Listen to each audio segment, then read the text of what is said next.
La sortie du jour de Diane Chenouda. Bonjour Diane. Bonjour Thomas. Ce matin, un livre, une biographie, ça s'appelle Une histoire de Jane Bowles. C'est signé Félicie Dubois. Oui, Félicie Dubois a écrit des romans. Elle a aussi écrit une biographie sur Tennessee Williams qu'elle admire. Et c'est là, si j'ose dire, qu'elle a croisé Jane Bowles, une femme assez extraordinaire, la meilleure amie de Tennessee, femme écrivain de talent que personne ne connaît, mais femme de Paul Bowles que tout le monde connaît. Vous savez, l'auteur d'un Thé au Sahara, porté au cinéma par Bertolucci. Et cette femme vaut vraiment le détour. Félicie Dubois nous emmène ici dans l'univers de cette grande originale qui pourrait être un personnage de ses propres romans.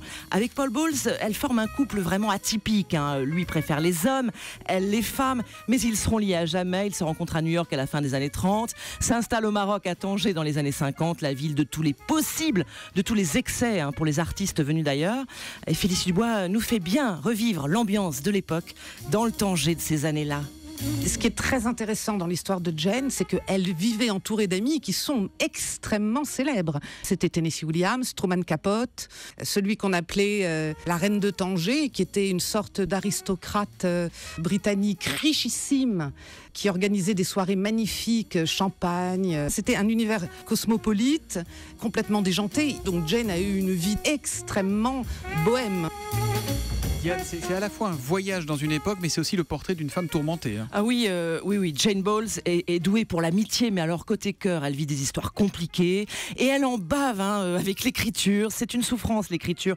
Tout est souffrance chez elle. C'est un portrait de femme fascinant, passionnant, une femme passionnée, très bien. C'est très bien documenté. Il y a des extraits de lettres, mais petit bémol quand même. On reste un peu sur notre faim. On aimerait en savoir davantage. J'aurais aimé plus de dialogue, de scènes entre les personnages, qu'elle aille plus vers le roman, qu'elle laisse aller son imaginaire, mais c'est très bien écrit, c'est vivant, on a l'impression de la connaître en refermant le livre, et on n'a qu'une envie, c'est de lire un livre de Jane Bowles. Un livre qui donne envie d'en lire un autre, c'est parfait ça. À lire donc Une histoire de Jane Bowles de Félicie Dubois, et c'est publié au Seuil.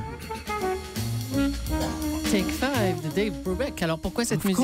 Mais parce que c'est les années 50. Voilà, c'est dans l'ambiance du jazz c'est de les ces fêtes, années. voilà, exactement. D'accord. Vous êtes sur FIP, il est 9h08. La circulation, ça roule aujourd'hui à Paris. Merci Diane, à demain. À demain Thomas.